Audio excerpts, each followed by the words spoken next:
am Carole LeRoy, but of course you know that.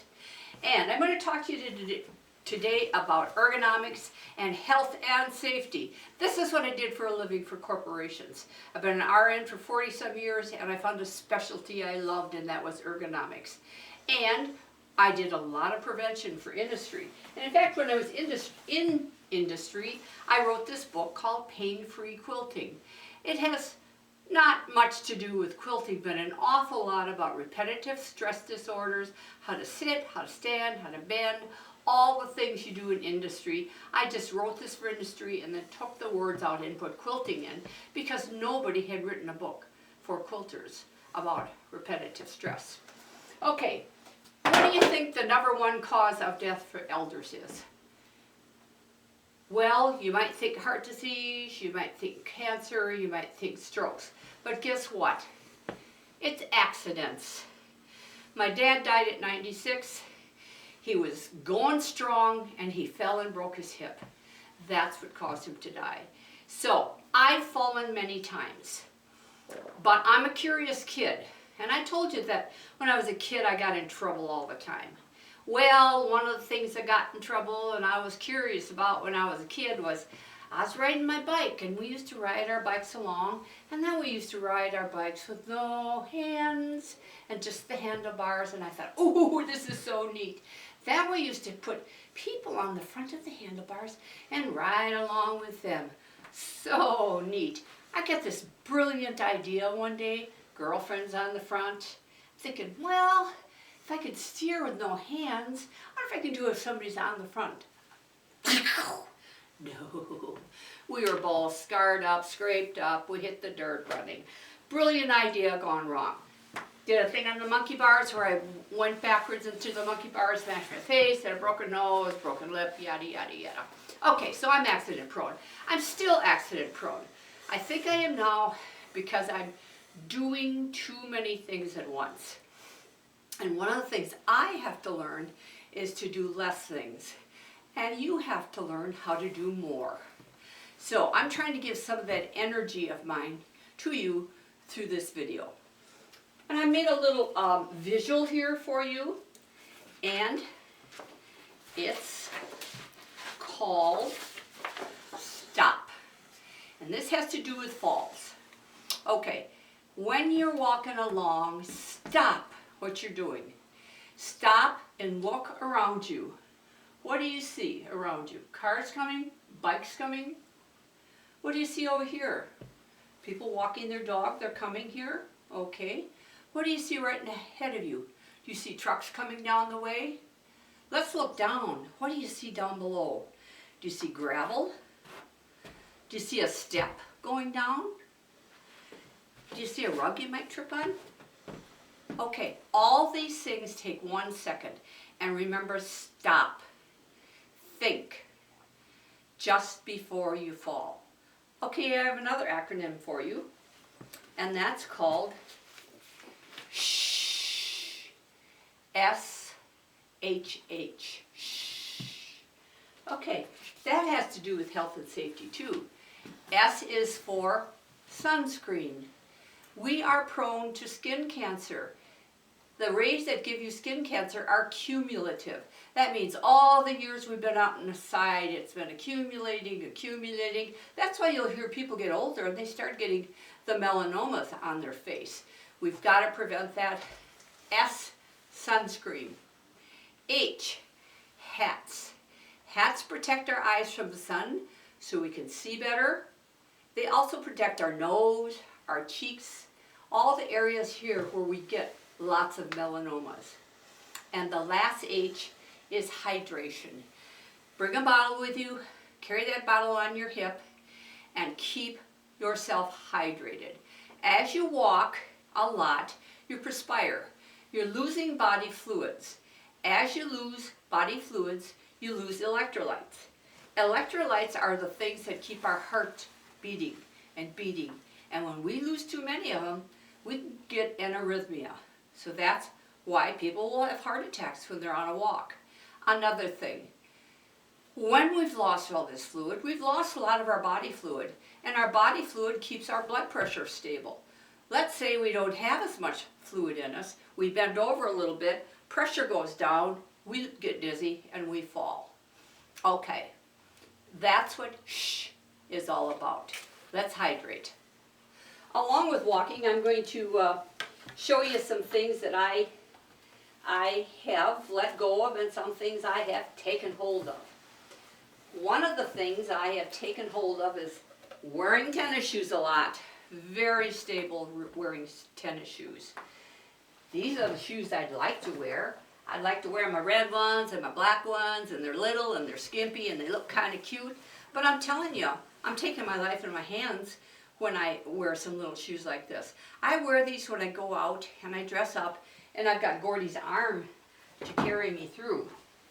These I just bought because they were recommended as very, very good shoes. They're very expensive. I'm a little leery of them just because of the higher heel. And it's a little bit different for me, so I'm afraid I'm going to trip on them. These I've yet to judge because I don't know yet, but they feel real comfortable. And this was a fad about 2 years ago, and that was these shoes with all the toes on, and they're wonderful. They've got really good skid protection on the bottom, a nice arch, Velcro to get them on and off. But I'm telling you, you really have to practice on getting these on and off because they're bummers. Once you practice it and get it down, they're easy to get on and off. Another downer for them is that in the winter when your feet get cold, you need socks on with them, and the socks are $12 a pair. Needless to say, I only have a couple of pair, but you do really need socks in the winter time. Okay, so I got protective, good shoes on. I also use canes when I walk. And boy, I bought these a couple years ago and never thought I'd be using them. And I fractured my pelvis this winter, and we'll talk about that later. But here are two walking sticks. This is a short one, this is a tall one. I use one sometimes, and then I use the other times. I use them in my garden a lot because when I'm working on something up above and I want to get to it, I use this as a pivot to get down. It's like a third leg.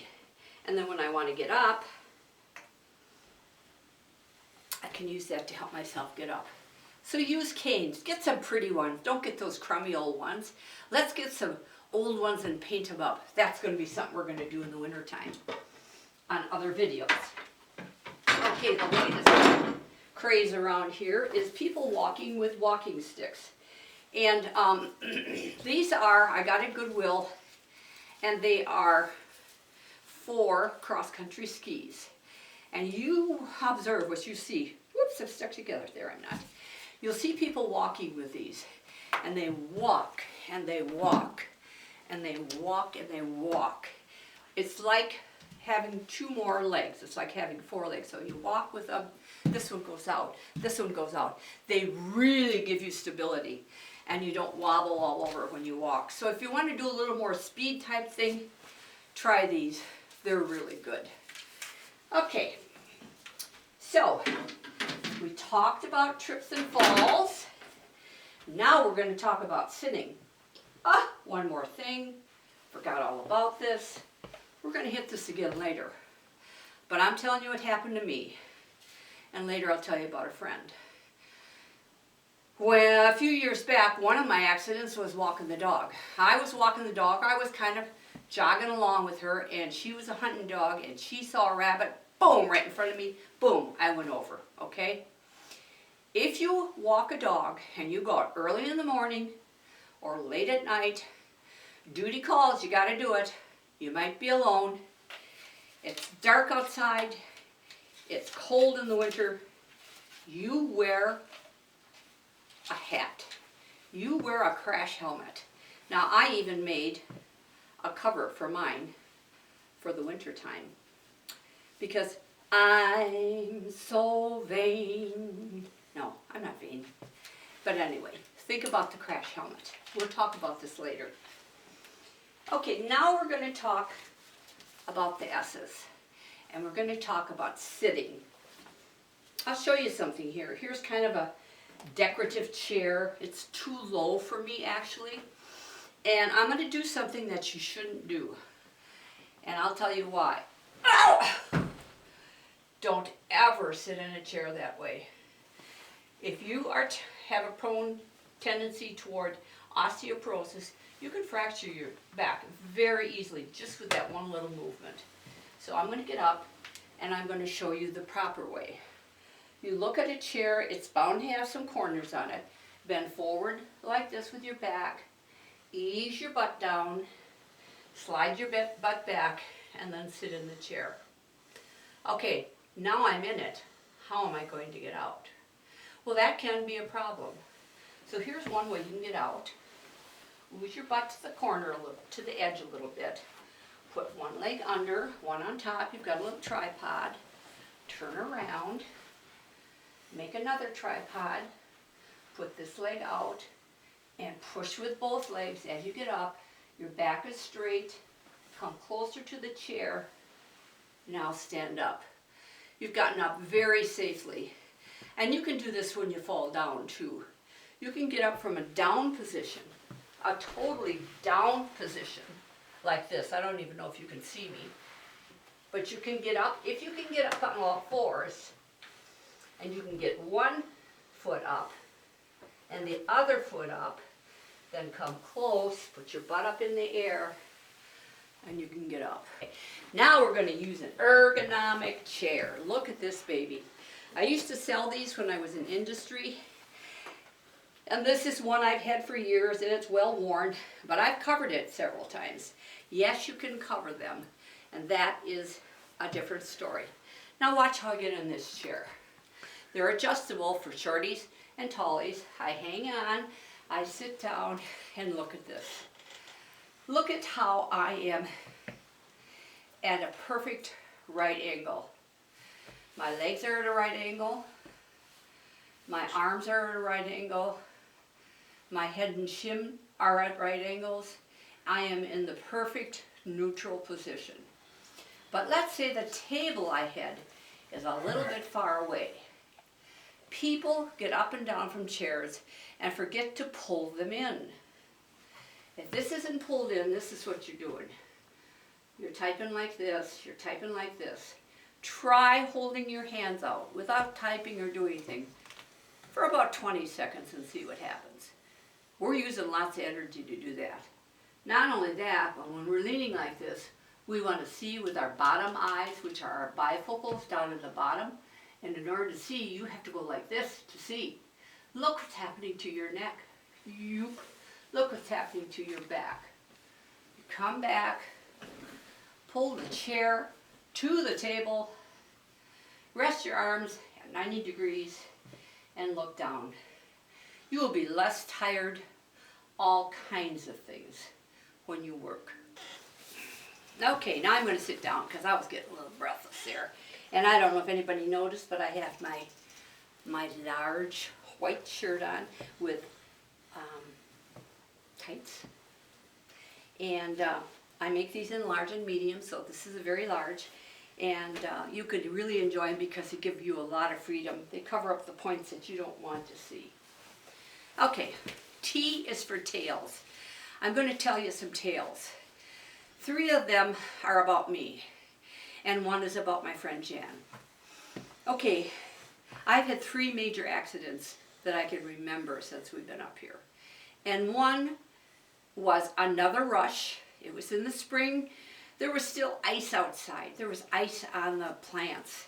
And I was in such a big hurry to get out there and get that ice off. Then I went and I got a rake. And I'm raking the ice off and raking the ice off. And I could see those little baby plants there. I'm so excited. And I remembered with a rake, you don't put the tines out because you can step on them. So I remember turning it around and leaning it on the house as somebody honked their horn, and I turned around and they waved and they said hi, and I said, hi, how are you doing? I turned around, took 1 step forward, hit the tines, backwards tines of those, that fork, boom, right in the face. My nose was over here. Okay, it was funny, but it hurt, and I had a broken nose. That was 1. The second one was a couple of springs ago. I wanted to move a glass top table, and they weigh, oh God, they weigh a couple 100 pounds. And I was rolling it, because I wanted to bring it to the top of the stairs so Gordy could put it down the stairs. And I thought, oh, there's a rug there. I'm going to just lift it over the rug. So I lifted it up like I've been prone to do all my life, and it started slipping out of my hands. So I put my leg forward to try to stop it. It went down my leg, went flying, did not break, but took a slice about 3 inches off my leg. I could see the bone, and if I had osteoporosis, I would have lost my leg. Third time, I fell down the stairs into the basement here, carrying a load of wash over my shoulder, a fan that I was going to put down in the basement, and something else in my hand. I don't know what it was, but I wasn't hanging on to any railing, and that cord from the fan caught my leg. Boom, boom, boom, boom, cement floor, and I was down. They thought I had a broken neck. I ended up not having a broken neck, but I fractured 4 ribs, and it's probably one of the most painful things that's ever happened in my life. So the rule was, always wear a phone around your neck so you can call. I don't have a life alert. So I made these little pouches. Carry the phone all the time. Now Gordy has a phone too with a different number. And we have 4 layers of house here. If I fall in the basement, it might be 2-3 hours before he comes in the basement and notices that there's something wrong with me. So we have this hotline that we can call. Well, I got up February 10th. Was it January 10th? I can't remember. It's all a big blur. It was January 10th. Got up, Gordy wasn't home from work yet. I had lots of stuff to do, ran down in the basement. This is on my end table, not around my neck. And I had some great big slippers on because my feet were cold. Rushed around a corner, and the sole went out like this, and I went boom, flying. And I landed on the cement floor, and I knew something was broken. I knew something was broken. And I had to wait till Gordy came home from work and him to get me upstairs. And I later found out that I broke my pelvis. Pelvis that usually meets like this, mine was like this.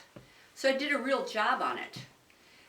But the lesson I learned, don't go anywhere without it, and I mean anywhere. Number 1. Number 2 is I had to go to bed for 2 months.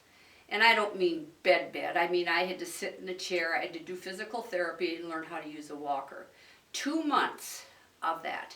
And what it did is it made me think about how I rush and I do things, and I'm always creative and I've always got these brilliant ideas, that I need to give that to somebody else. I need to share that with others. Let some of that energy fly to you.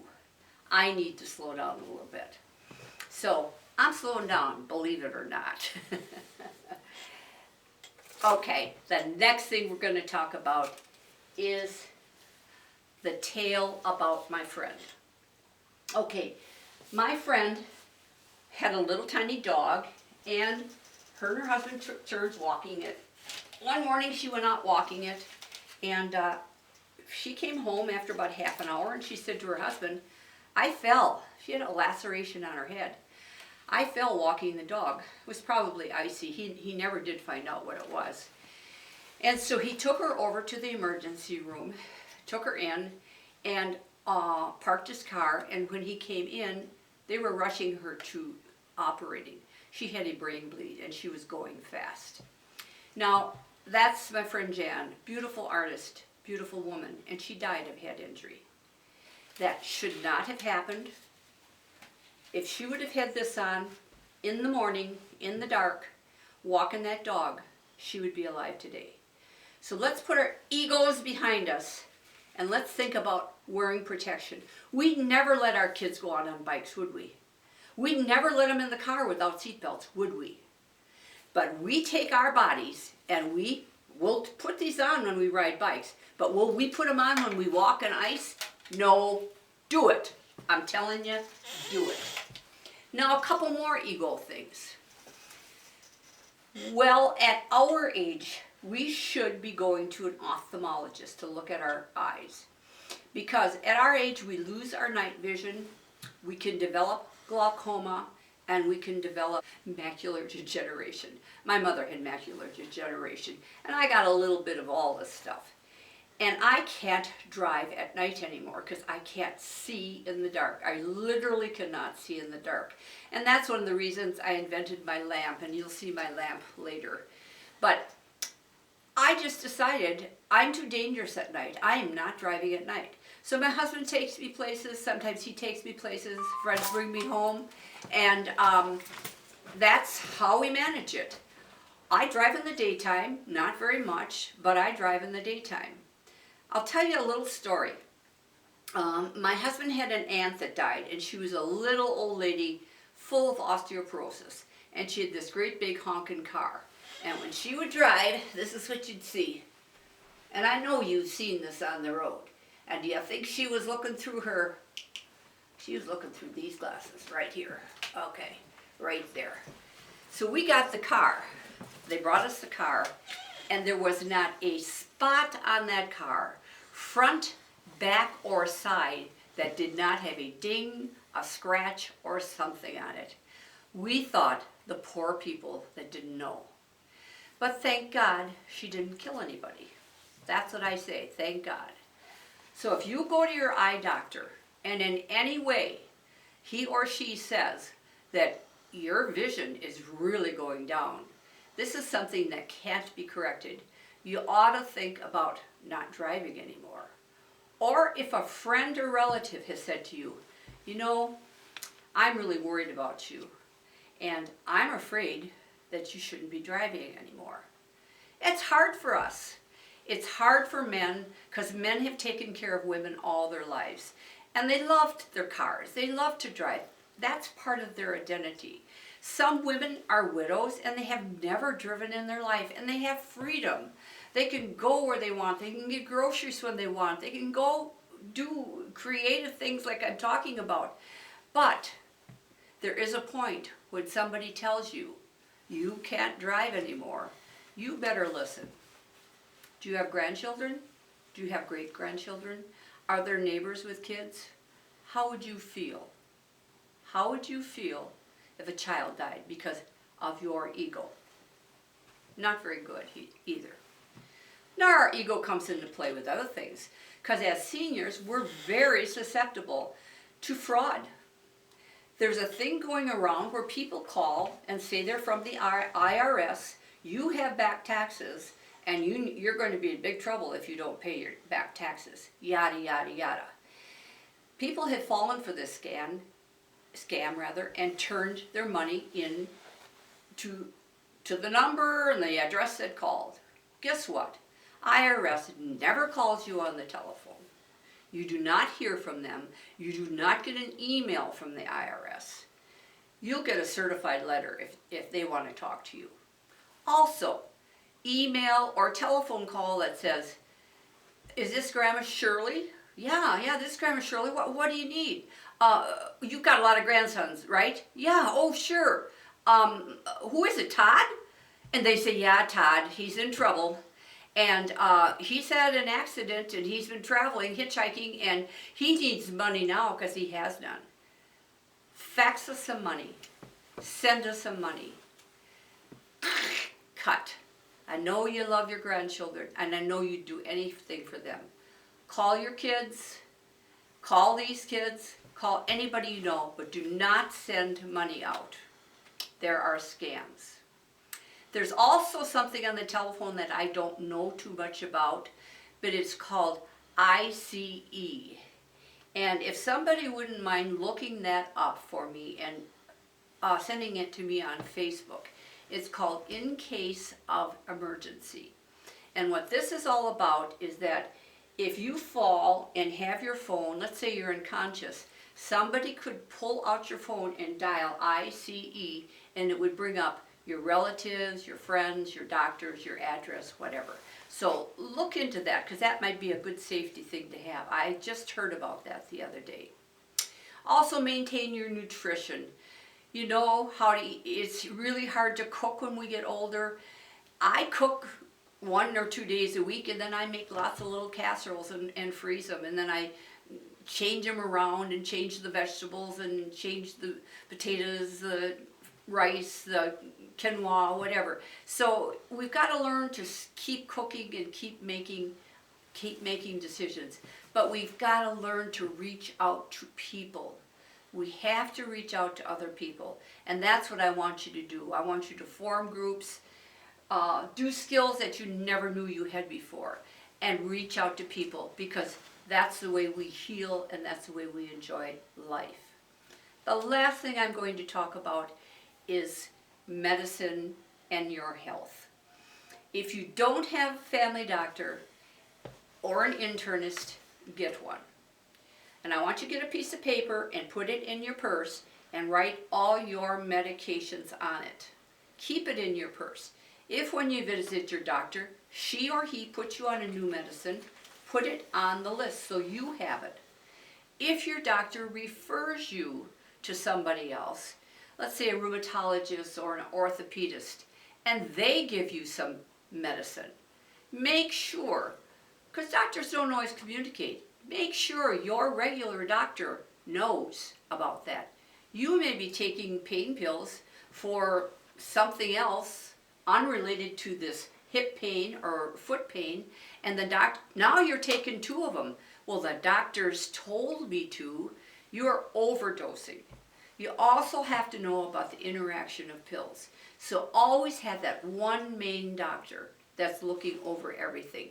You may be taking a pill that was prescribed 10 years ago, and it's no longer even needed. So find out about that. All right, before we finish up the health part of this, I want to talk to you about my big pet peeve. 2 of them. One of them, you see people in walkers, and this is my infamous walker. I love my walker. Oh boy, this was great. All right, you see people with the aluminum walkers, and they're walking like this. You see it in movies all the time, and they're walking like this to see. They're holding their head up. What are they looking for? What are they looking through? They're looking through the bottom part of their glasses, not the far part. They're looking through the bottom part. Okay, this is what a walker was made for. To put you upright in a neutral position with your back curved, your head forward, so you can see your distance and so you can see your close-up. This is another pet peeve. You go in the grocery store and there's all these people walking around like this with their grocery carts.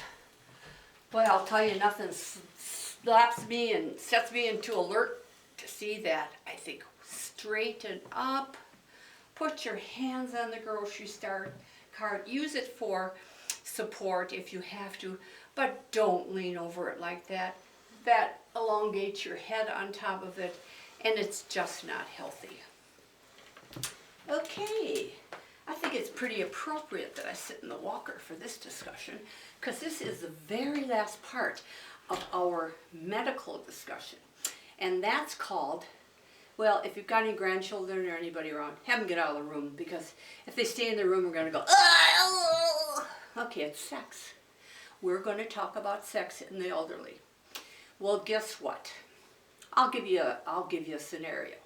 You're a widower, you've been a widower for 2 or 3 years, you decide to go down to Florida, and you go into this community and there are just tons of men and women and mixers and parties, and you're just having the time of your life. And you find somebody that's really special to you, and you start to date them. Well, you're dating them, and finally it comes to, you know what, sex, the big word, and you're thinking, well, I don't have to use protection. God, I haven't been in the baby mood for 40 years here. Nothing's going to happen to me. But guess what? You better ask that man to use a condom. One of the biggest hidden secrets of the elderly is STDs,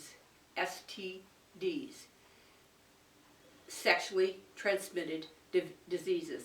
And one of them is AIDS.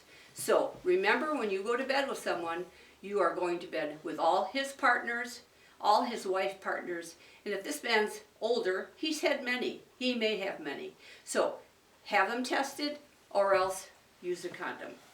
Okay, last part. We need to get some exercise. If we're not getting sex, we've got to get some exercise. So, I'm going to teach you one really good exercise you can do every single day. And you can go like this. I'm too sexy for myself. Oh, no, that's another song. I'm sorry, I got carried away. I'm